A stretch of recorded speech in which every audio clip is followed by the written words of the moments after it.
The Elder Scrolls series has a long history of noble deeds to its credit, with Morrowind first bringing the vast landscapes and open-world freedom of the PC series to consoles. Skyrim seeks to further improve the fortunes of the series with the coming of the Dragonborn. To a new world and new ways, take this chapter of the Elder Scrolls to new heights. Welcome, welcome!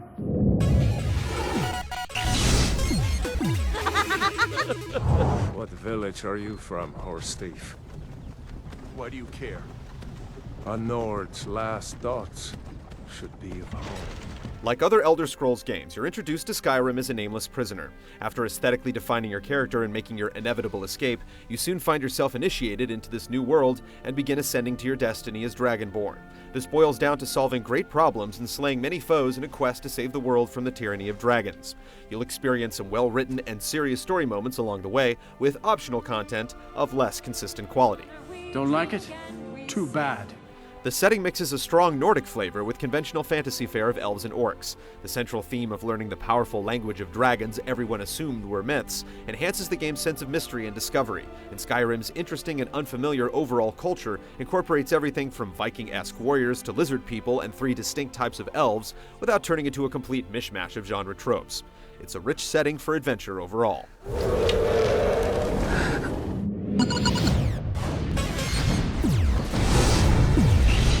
Stand between us and prepare yourself. Through involved plots, self-contained quests, and chance discoveries, the player's role as a chosen one capable of single-handedly changing the fate of the world turns out to be a perfect fit for a game that's all about accumulating knowledge, power, and experience.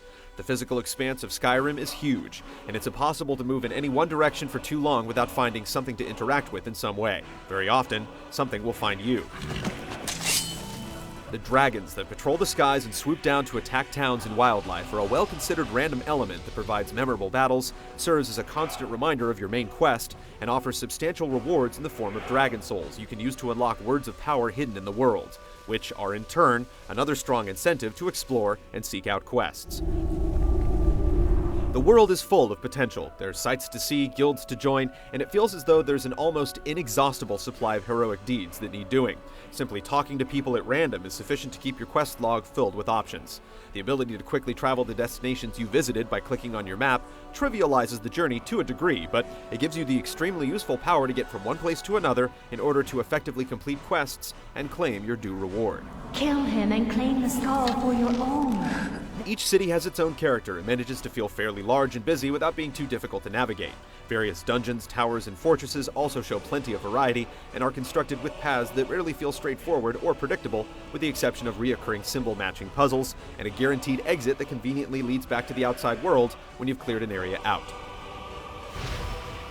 You'll often find things that simply look a lot more real than they feel in this well-wrought world. With a nearly unrestrained ability to freely move around and manipulate objects, your scope of action simply goes far beyond what the game world is capable of responding to. Because it's so easy to behave in bizarre ways, it may be tempting to break your immersion. It also feels somewhat disturbing that the bandits, who seem to outnumber the honest citizens in Skyrim, look and sound as real as the characters that give you the quests to kill them, but essentially function as monsters that can't be dissuaded or reasoned with.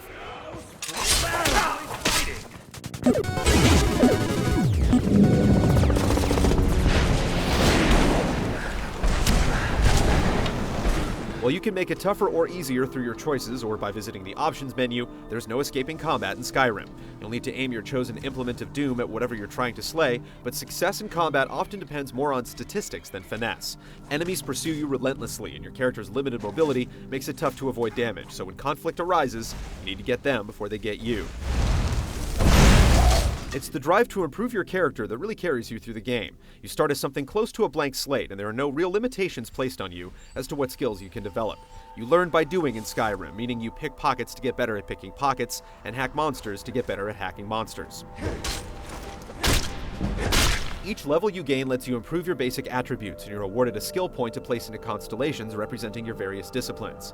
These perks quickly go from useful to extremely powerful as you move up each skill tree, and as long as you put the point somewhere, you'll become better equipped to deal with the world around you. Everything you do powers you up in some way, and the game essentially gives you the ability to do so any way you want. The sheer breadth of tools at your disposal is empowering indeed, but it comes at the cost of a cramped control pad. Be prepared to pause frequently and make heavy use of the favorites menu. The point-and-shoot archery and magic feel fairly engaging, but despite the addition of shield bashing and finishing moves, the swordplay isn't quite on par with that of a good action game. There's also very little variation in how different opponents behave, and enemies very rarely require a specific strategy, so combat only remains fresh and interesting if you vary your approach. Yet no matter how you deal your damage, it's satisfying to see the combined might of your character's stats and skills deplete the life bars of your foes with speed and efficiency. While you as a player are greatly empowered in the world of Skyrim, there are some things you can't control. As is the case with many open-world games, you're likely to encounter glitches and bugs. Just in case, you should probably adhere to the PC practice of keeping multiple save files.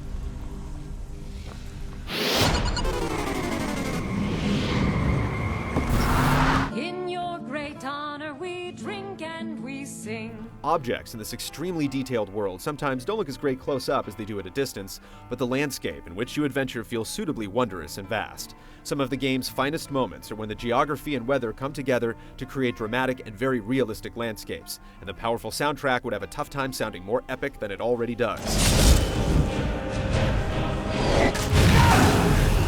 The people of Skyrim are a bit different. They're not a bad-looking lot overall. In fact, everyone seems to have nearly identical proportions in body mass indexes, even if there's a cartoonish animal head attached to that ideal body.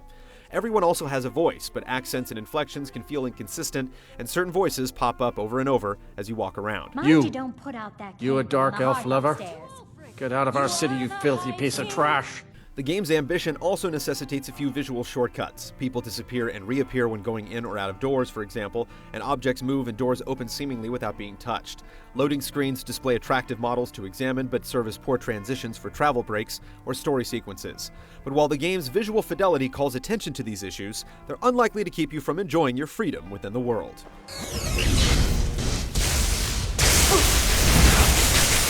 The Elder Scrolls Skyrim is extremely ambitious and at its core, extremely successful.